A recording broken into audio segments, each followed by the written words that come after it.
오늘 말씀 시작하겠습니다. 오늘 말씀은 고린도전서 1장 29절입니다.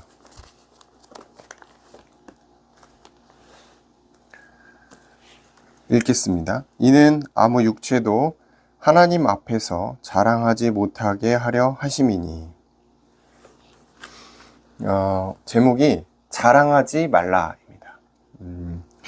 자랑이라는 그 단어를 좀 생각해 보면은 나를 높이는 거죠. 나를 드러내고자 하는 인간의 욕망이 있는데, 결국은 내가 자랑을 하면 할수록 하나님의 영광을 내가 가로채는 거예요. 내가 하나님의 자리, 영광의 자리로 가고자 하는 인간의 어떤 욕심이 자랑이 아닌가 싶어요.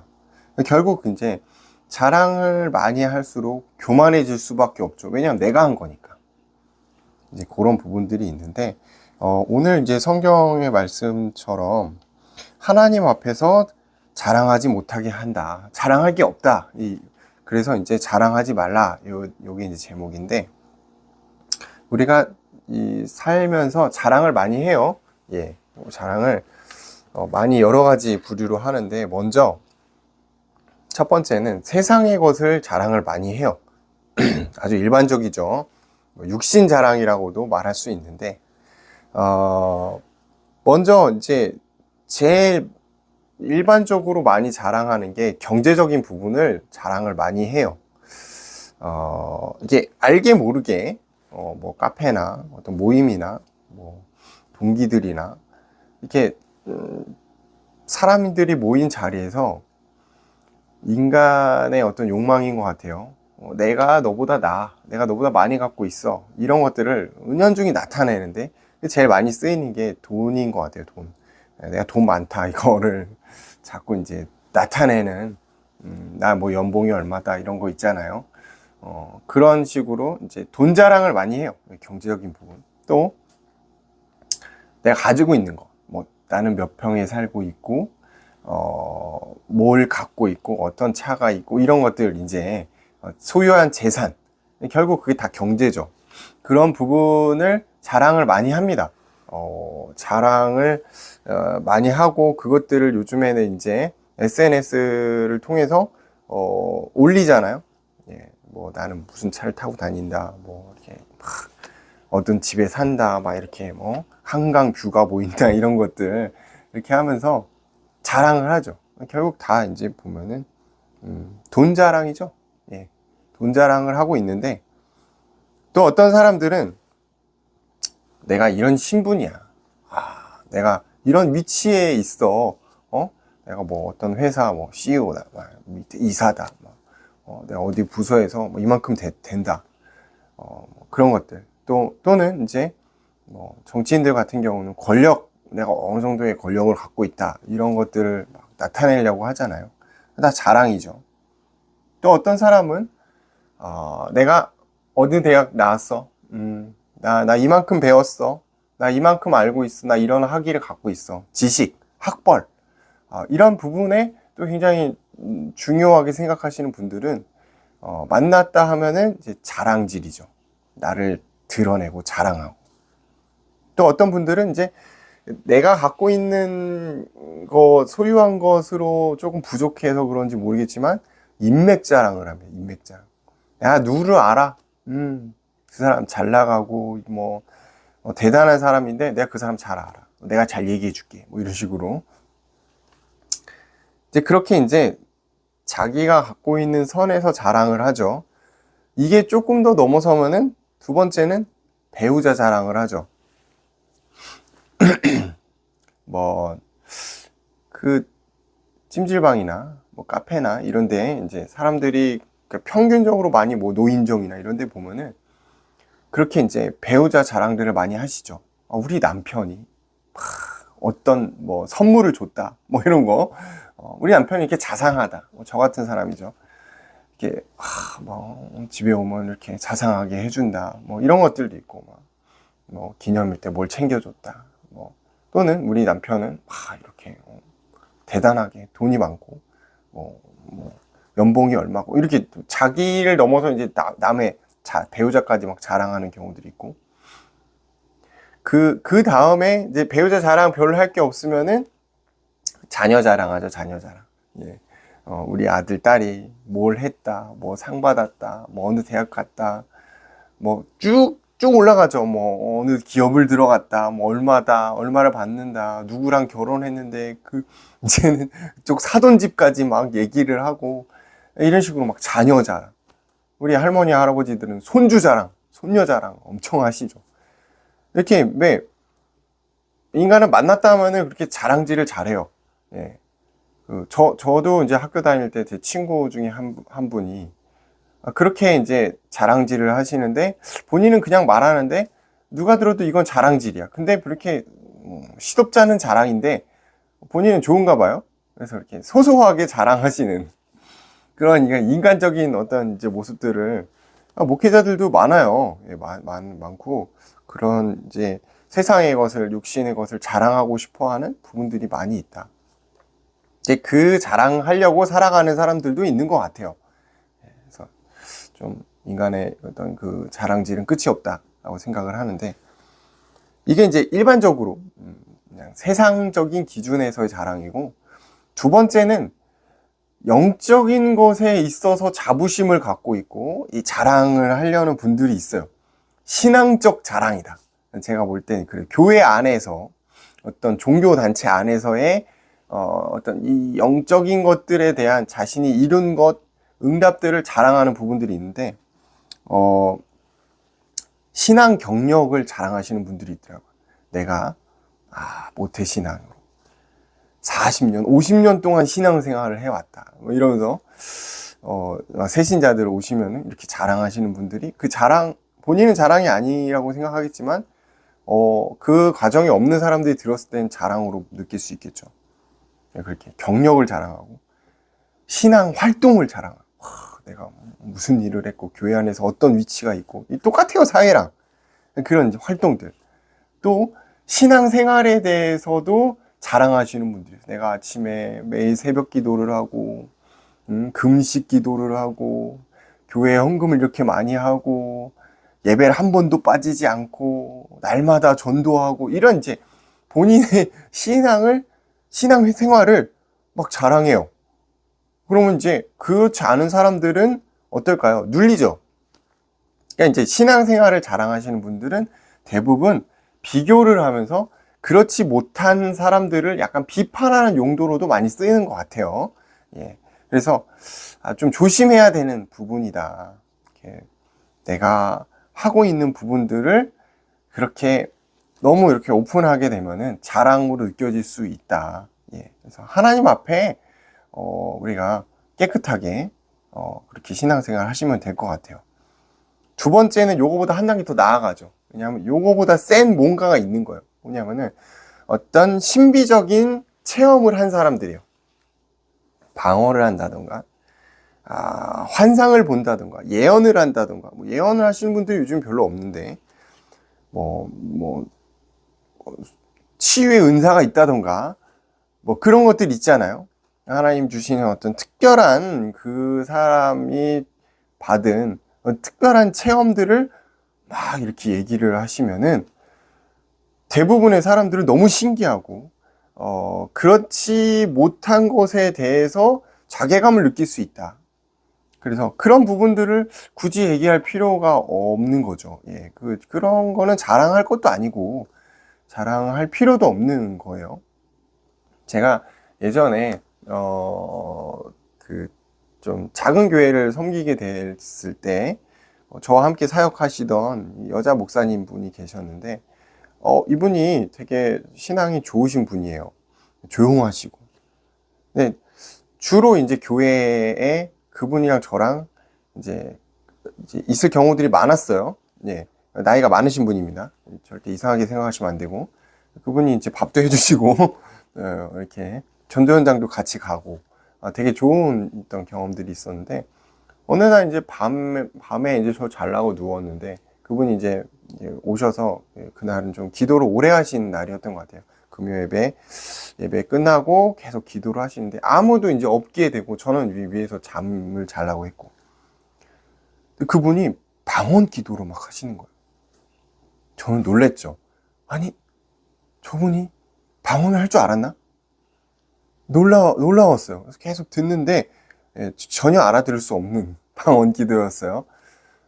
그래서 끝나고 나서 나중에 며칠 뒤에 이제 목사님 그 방언 기도를 할 줄 아셨네요. 그랬더니, 그걸 들었냐고. 그래서 저 위에 있으니까 들었죠. 그랬더니, 아유, 이게 자랑할 게 아니고 이 성도분들이 들으면은 같이 있을 때 하면은 안 좋을 수 있어서 웬만하면 난 안 한다. 근데 이제 아무도 없는 줄 알고 했다. 나도 모르게 나왔다. 이제 이렇게 얘기를 하시더라고요. 그게 맞는 거죠. 그걸 막 자랑인 것처럼 막 이렇게 하면서 너는 못하지 막 이런 식으로 하는 거는 좋은 게 아니죠. 신비적 체험들을 왜 자랑하려고 할까? 왜냐면은 다른 사람이 없는 것 같은 거니까 나만 있는 것 같기 때문에 자랑하려고 하는 거예요. 좋은 게 아닙니다. 자, 세 번째는 하나님이 주신 그 개인의 고유의 응답들이 있거든요. 그래서 인생을 살아가다 보면은 하나님 그 사람에게 주시는 특별한 어떤 경험과 그런 부분들이 있죠. 체험들이 있는데 이거를 자랑을 하는데 어떤 식으로 자랑을 하냐면 내가 기도를 엄청 열심히 했어. 이 문제를 가지고 기도를 엄청 열심히 했더니 하나님이 이렇게 응답을 주시고 이렇게 풀어가셨어 라고 말하는 경우들이 덜어 있어요. 또는 이 문제를 놓고서 내가 진짜 하나님께 기도하고 헌금을 많이 했어. 진짜 막 전세금 빼가지고 헌금했어. 그랬더니 하나님이 우리 사업을 이렇게 확장시키고 만나의 문을 여셔가지고 응답을 주셨다. 이렇게 뭔가 개인의 열심을 하나님의 응답과 결부시키는 경우들이 간혹 있어요. 마치 그게 어떤 공식처럼 이렇게 하면 이렇게 돼 라는 형태로 자꾸 뭔가 이제 특별한 그 시간표에만 주시는 하나님의 응답을 그런 식으로 해석을 하는 경우들이 덜어 있어요. 이게 결국 자랑질인 거죠. 자랑질이에요. 나에게만 주셨다 이거거든요. 너도 이렇게 하면 돼. 자랑질인데 그게 그렇게 저는 선하다고는 생각하지는 않아요. 예. 그거에는 단서가 붙어야 돼요. 하나님의 은혜로라는 단서가 붙어야 돼요. 하나님의 은혜로 정말 특별하게 이렇게 나를 인도하셨다. 정말 내가 뭘 해서 그런 게 아니다라는 거죠. 금식 기도를 하고 막 40일 기도하고 막 헌금을 막 하고 헌신을 해서 막 마르고 닳도록 교회를 갔더니 그런 응답을 주셨다가 아니라고. 그런 게 아니고 하나님의 특별한 시간표에 특별한 은혜를 주셨다라고 이제 고백을 해야 되는데 그것도 사실은 조심해야 돼요. 그냥 그거를 듣는 사람 입장에서는 그렇게 되고 싶기 때문에 자꾸 그 방법을 따라간다는 거지. 영적인 것을 나도 모르게 자랑하는 거예요. 좋은 게 아니에요. 그러면은 우리는 뭘 자랑하냐? 세 번째, 자랑할 게 없어요. 자랑할 것이 없는 우리의 모습을 확인해야 돼요. 어떻게 확인하냐? 고린도전서 1장 29절에 보니까 아무 육체도 하나님 앞에서 자랑할 수 없게 하려 하십니다. 오늘 그 본문의 말씀이죠. 아무 육체도 하나님 앞에 선하고 대단한 것이 없기 때문에 자랑할 수가 없다라는 거예요. 자랑할 게 없다. 우리는 평생 살면서 자랑할 게 없어야 돼요. 세상의 것에 의해서는. 왜냐하면 내가 한 게 아니기 때문에 그렇습니다. 아니 무슨 말씀을 그렇게 섭하게 하십니까? 내가 열심히 공부하고 내가 열심히 돈 벌어가지고 내가 열심히 뭔가를 했더니 이렇게 일어난 거지 인과응보적인 거 아닙니까? 라고 말할 수 있는데 그렇지 않아요. 여러분 우리가 하루하루 살아가는 숨쉬는 모든 것이 하나님의 은혜가 아니면 불가능한 겁니다. 예, 모든 걸 하나님이 주셨기 때문에 그래요. 내가 한 게 아니에요. 우리가 할 수 있도록 하나님이 힘과 지혜와 시간과 모든 것을 주셨기 때문에 가능하다라는 겁니다. 참 요즘에 이게 좀 어떤 이제 자살이나 어떤 사회적 문제들이나 정상에서 벗어난 부분들이 많이 있죠. 너무 안타까운 부분들이 많이 있고 참 기도가 많이 되는 부분인데 멀쩡하게 다 갖췄는데도 불구하고 너무 힘들어하는 사람들이 많이 있다라는 것도 있어요. 예, 뭔가 부족하기 때문에 너무 힘들기 때문에 그런 어려운 부분들은 당연할 수 있는데, 다 갖고 있는데 힘들어하는 경우들도 덜어 있죠. 왜 그러냐면은 내가 했다고 생각하기 때문에 그런 경우가 많아요.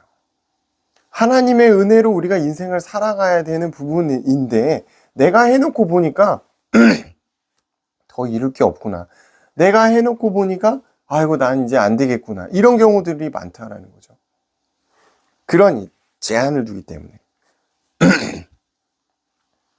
초대교회를 비유로 우리가 좀 생각해 볼 수가 있는 게 고린도전서를 보고 있기 때문에 1장 26절에 보면은 형제들아 너희를 부르심을 보라 그랬어요. 부르심, 이 부르심이라는 단어는 헬라어로 엑셀렉사토라고 하거든요. 선택했다, 뽑아냈다 이런 뜻인데, 하나님의 부르심이란 뜻은 하나님이 어떠한 사람, 우리죠. 우리를 특별한 목적으로 선택했다는 뜻이에요. 우리가 어떠한 기준이 없어요. 하나님의 선택에 야, 네가 잘났구나, 네가 대단하구나, 네가 돈이 많구나, 네가 지혜롭구나, 네가 뛰어나기 때문에 내가 널 기준으로 세운 게 아니에요. 내가 너를 그렇게 해서 선택한 게 그래서 부르심이 아니라는 거죠. 26절에 더 디테일하게 나왔어요. 지혜가 없어요. 미련하고 약하고 문벌이 없는 그런 사람들이에요. 26절 보니까 그런 사람들만 모아놔서 선택했다라는 거죠. 근데 또 심지어 28절에 보니까 천하고 멸시받고 없는 것들이라는 아주 진짜 바닥의 표현을 썼단 말이에요. 그런 사람들을 하나님이 선택하셨다. 왜냐? 자랑할 수 없게끔 하기 위해서입니다. 만약에 내가 좀 가졌고 능력 있고 지혜 있고 그러면은 당연히 내가 이러니까 구원받았지, 내가 이러니까 하나님 응답받지 라고 말할 수 있는데, 그게 아니기 때문에 우리가 자랑할 수가 없다라는 거예요. 자, 이 초대교회, 이 고린도 교회의 상황을 보면은 이런 사람들이 많았다라는 거예요. 지혜도 없고 능력도 없고 문벌도 없고. 왜냐? 천하고 멸시받고. 왜 그랬냐? 이 고린도 교회 성도들의 특수한 상황이 있다라는 거예요. 이 고린도 지역에 70만의 인구가 있는데 그 중에 50만의 인구가 노예였다라는 거예요. 그렇기 때문에 교회라는 이 새로운 집단에 누가 오겠어요? 힘 있는 사람들이 오겠습니까? 지혜 있고 능력 있고 대단한 사람들이 오지 않아요. 누가 오죠? 힘없고 힘들고 능력 없고 지혜 없고 멸시받고 천하고 그런 사람들이 위로를 받으러 그리스도의 복음으로 나오기 때문에 대부분 노예의 신분인 사람들이 꽤 많았다라는 거죠. 그런 사람들이 무슨 자랑을 했겠어요? 그쵸? 구원받을, 응답받을 어떠한 기준도 없는 사람들이 하나님의 은혜로 구원을 받은 거기 때문에 자랑할 것이 없다라는 거예요. 우리에게도 똑같아요. 우리가 대단한 능력이 있습니까? 우리가 대단한 믿음을 가지고 구원받은 게 아니거든요. 그렇기 때문에 내가 한 모든 것들이 다 하나님의 은혜라는 사실을 우리는 인정해야 된다는 거죠. 그래서 자랑할 수가 없다. 두 번째, 우리가 자랑할 수 없는 부분은 우리의 지혜, 우리의 의로움, 우리의 거룩함, 우리의 구원은 모두 하나님이 주신 것이라는 거예요. 30절에 보니까 우리에게 지혜와 의로움과 거룩함과 구원함이 되셨다. 누가 되셨죠? 예수 그리스도가, 하나님이, 성령님이 되셨다. 전혀 그렇기 때문에 우리가 자랑할 것이 없다라는 거예요. 내가 원래 갖고 있는 게 아니고 내가 하나님으로부터 받은 은혜로 받은 것이기 때문에, 받을 자격이 없는 사람이 받은 것이기 때문에 자랑할 것이 없는 거죠. 내게 아니니까. 자, 이런 이제 우리가 자랑할 것이 없는 그런 존재구나 라는 생각을 갖고 살지만 불현듯 인간이기 때문에 막 올라와요. 뭐가 올라오죠? 나의 의가 올라오고 나의 것이 올라온다면, 내가 이룬 것들, 그래 내가 이 정도 되는데 어떻게 해야 되냐? 자신을 쳐서 복종시켜야 돼요. 그리스도의 십자가 앞에 나아가며 내가 연약한 존재라는 사실, 그리스도의 능력이 없이는 살 수 없는 존재라는 사실을 매번 인식해야 돼요. 그 과정들이 신앙생활인 것 같아요. 그런 나를 쳐서 복종시키는 신앙의 과정이 반드시 필요하다. 어느 날 우리가 교만해질 수 있단 말이에요. 예, 막 내가 한 것처럼 교만해질 수 있단 말이에요. 그럼 위험한 거예요. 예, 교만한 순간 하나님의 능력이 그 사람을 떠나더라고요. 정말 많은 목회자들을 또 많은 응답을 받은 사람들이 그 부분에서 무너져요. 조금 응답받고 교만해져가지고 하나님 멀리하고 자랑하고 위험한 거죠. 그럼 어떻게 우리는 평생 자랑 못하냐? 자랑할 것이 하나 있어요. 뭐가 자랑할 것이 있냐면 세 번째, 우리가 자랑할 것이 있다면 무엇을 자랑할 것인가? 하나님의 은혜와 그리스도의 십자가를 자랑하는 것입니다. 갈라디아 6장 14절에 보니까 그러나 내게는 우리 주 예수 그리스도의 십자가 외에는 자랑할 것이 없다. 바울이 한 말씀이거든요. 바울이 얼마나 자랑할 게 많은 사람입니까? 지금으로 따지면 엄청난 학벌과 스펙과 집안 배경과 뭐 남부러울 것이 없어요. 예, 못생기고 그런 거 말고는, 병 많은 거 말고는 자랑할 게 너무나 많은 사람인데, 바울이 나는 그런 거 다 배설물이고 필요 없고 자랑할 것이 아니다, 그거는. 왜냐하면 더 상위의 가치를 발견했기 때문에. 그렇죠. 하나님의 은혜와 십자가입니다. 우리가 자랑할 것 두 번째는 내가 주 안에 있음을 자랑하는 것입니다. 31절에 자랑하는 자는 주 안에서 자랑하라. 이 31절을 사실 구약에서 이 예레미야에서 인용해가지고 쓰고 있는 거거든요.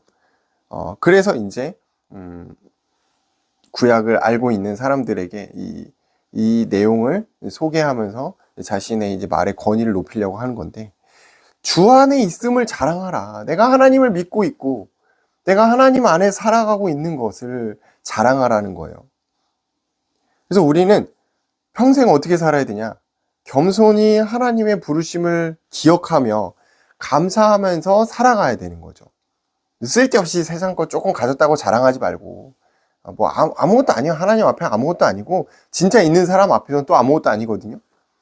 내가 조금 배운 거 있다고, 내가 좀 학위 가졌다고, 뭐 또 우리 자녀가 좀 잘 됐다고, 또 우리 부모가 좀 대단하다고, 그런 거 자랑하지 말고 하나님의 은혜와 십자가를 자랑한다라는 거예요.